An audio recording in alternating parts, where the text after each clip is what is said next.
a long time now, I've tried to get up early. And it all started when my dad sent me this quote by Benjamin Franklin. It goes like this: "Early to bed and early to rise makes the man healthy, wealthy, and wise." So when I heard it, I was like, okay, that sounds cool. So it could either be a scam or it's pretty legit. So ever since my dad sent me that, I started becoming obsessed with getting up early. Not because Benjamin Franklin was doing it, but because there was something so special about being up and awake and getting stuff done when the rest of the world was still asleep. But the thing is, for like 3 years ever since my dad sent me that quote, I just couldn't wake up consistently. I just couldn't do it consistently for some reason, and that made me so frustrated. So recently, I actually read this book called The 5 a.m. Club. It's basically a story of a few people who aren't completely satisfied with their lives, but the book talks about the journey that they go through as they try to wake up early, and it shows us how they go from not being very satisfied with their lives to living the lives that they really want and really deserve. But the main takeaway from the book, the facts that you actually need to know, are really in the last few chapters, and they are two main things. Number one, you should wake up early. And number two, having a regular morning routine can make you a lot more productive and motivated. You might not agree with both ideas, and to be completely honest, I don't agree completely with them either. But hear me out, because there are some things that I think are pretty important that I learned from this book. So stay tuned and let's jump right into the video.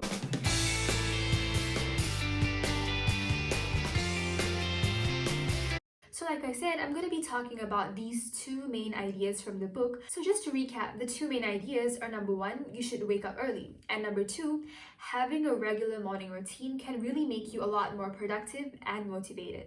Now, this might sound like a big scam because honestly speaking, what does the time that you wake up have anything to do with what you do for the rest of the day? So to be honest, what I got from the book, as well as other resources that I've read or watched over the years, is that waking up early isn't as important as how you spend the first hour right after you wake up, which is essentially your morning routine.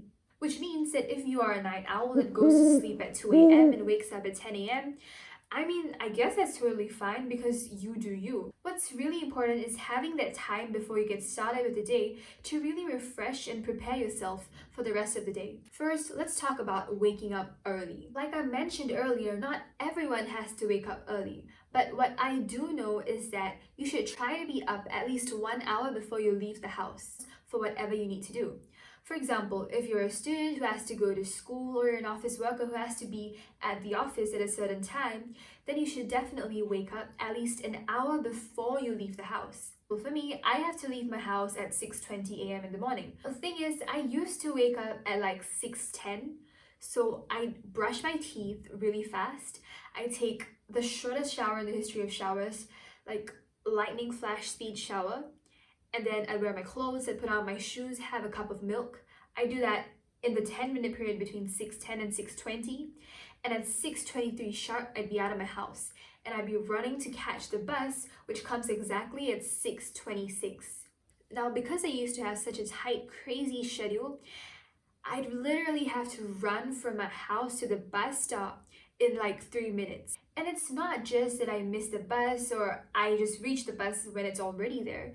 It's also the fact that when I have 10 minutes, literally 10 minutes to prepare myself for the morning, and I noticed that I wasn't as self-aware throughout the day. But I noticed a big difference when I was able to wake up a bit earlier and really have some time to myself before I left the house. I'd leave the house feeling a lot more ready to face the day, and I wouldn't feel as tired during the day itself. It's about giving yourself a break and telling yourself that, hey, I'm gonna give myself a little bit of me time before I leave the house. A little bit of me time for me to really relax and put myself together before I face the day.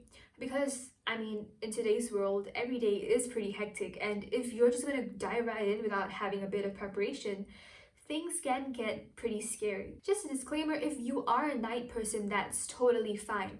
Like I said, the most important thing is not what time you wake up, but making sure that you wake up early enough to have some time before you leave the house or really start doing work for the day.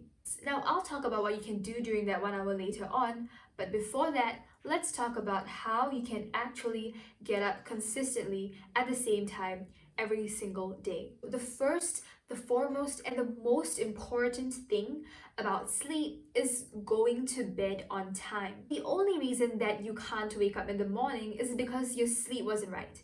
Now, we all know this, but there's really a lot more to sleeping right than just sleeping for a sufficient time. Now, as a rule of thumb, we know that teenagers need about 8 to 10 hours of sleep and adults need about 7 to 9 hours of sleep. But there's also this actual fact about sleep that you need to know, and it's called the sleep cycle. Now, a sleep cycle lasts about 1.5 hours. If you wake up in the morning in the middle of a sleep cycle, you aren't going to have a good time waking up. It's going to be difficult, you're going to feel super groggy. But if you wake up right at the end of the sleep cycle, it's going to be a lot easier for you to actually get out of bed and get out of that sleep-induced haze in the morning. The average person takes around 15 minutes to fall asleep.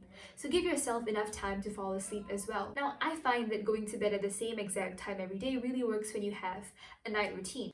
Even a really short 10-minute one helps. A hack I use to go to sleep and follow a regular night routine is that I set an alarm for the time that I need to stop all work, stop whatever I'm doing, just drop everything and start getting ready for bed. So basically, what I'm trying to say is this: if you're trying to wake up early, you have to get enough sleep. Now, the next thing about waking up is getting out of bed.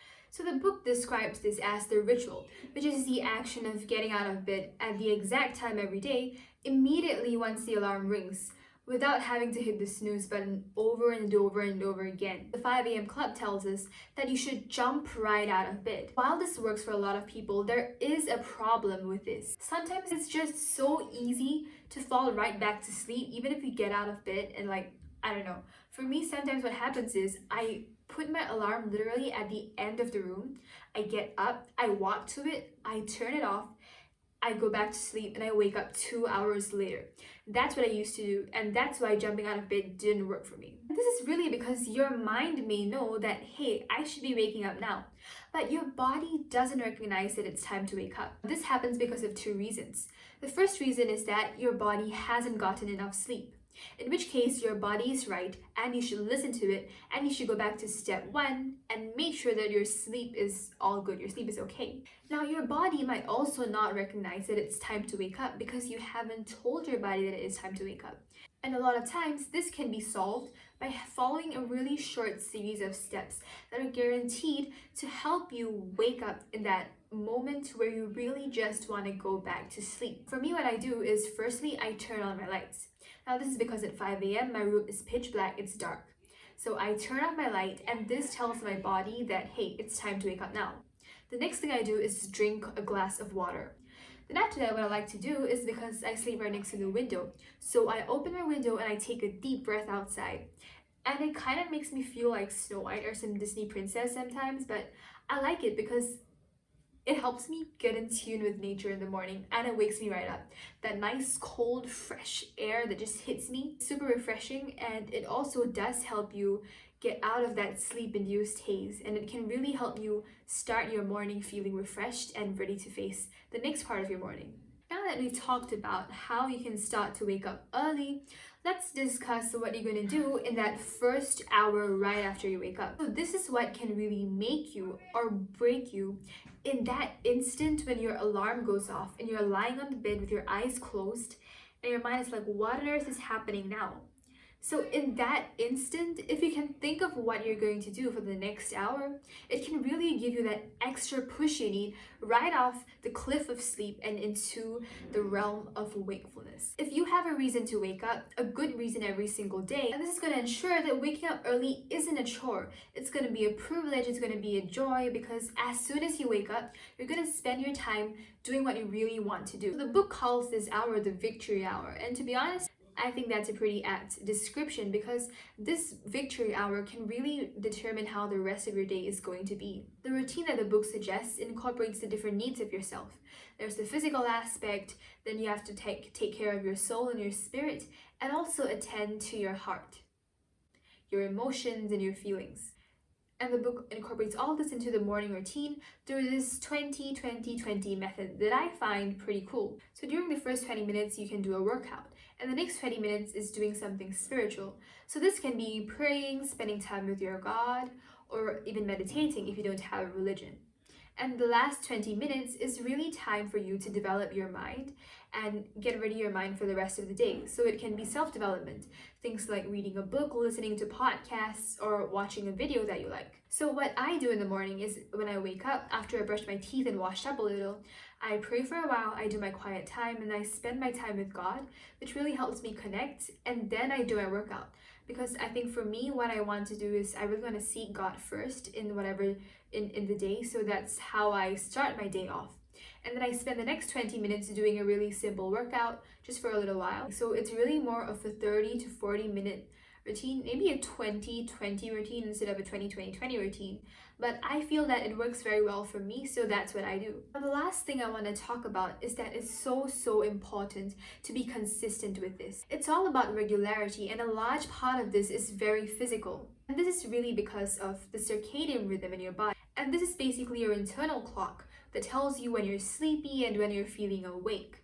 This internal clock is what helps you to wake up on time. So this means that when you go to sleep and wake up at a different time, even maybe once in a while, it can really mess up your circadian rhythm. So you aren't going to be able to wake up consistently at the same time every day. And you definitely aren't going to be able to wake up earlier if that's what your goal is. If your goal is to wake up maybe at 6 a.m. or 5 a.m. every day, I would advise you not to do it as a Monday to Friday thing and then sleep in on Saturday and Sunday, because that really messes up your circadian rhythm. Depending on your body, it can take anywhere from a week to a month to adjust to a new cycle. A quote that Robin Sharma writes in his book I find really interesting goes like this: "Change is hard at first, messy in the middle, and gorgeous at the end. And if it's not real change." So if there's any change that you're trying to make, just be patient with it. The book actually says that if you're trying to make a change in your sleep cycle, it can take up to 61 days. So that's a lot. But it's okay, just be patient with it, because it's gonna be hard at first, it's gonna be messy in the middle, but at the end it's gonna be so worth it. Another concept that I really like from the book is that improving self-control in one aspect of your life can elevate self-control in other aspects. And this is also part of the reason why I was so obsessed with waking up early. To me, it's like this: if I can wake up early every single day, and if I can have self-control in that aspect, that just means that I can have the exact same self-control in the rest of my day, in being productive when I study, paying attention during lessons, and sticking to my plan throughout the day. Maybe this isn't so scientific or factual, but for me, there's something just so special about waking up at 5 a.m. For some reason, I feel kind of like in tune with nature, you know? And it just gives me a nice cozy feeling when I'm up at 5 a.m. I'm looking out of the window and I can smell the fresh air, and I can like hear some of the birds. I don't know, some of the really crazy birds that wake up super early. So I hope this video will help you wake up at the time you want every day, as well as to have a routine that prepares you for the rest of your day. Tell me how it goes, and please comment on what methods you use to wake up early or consistently, and what your morning routine is like. I'd love to hear from you. Remember to like and subscribe, and see you guys next time.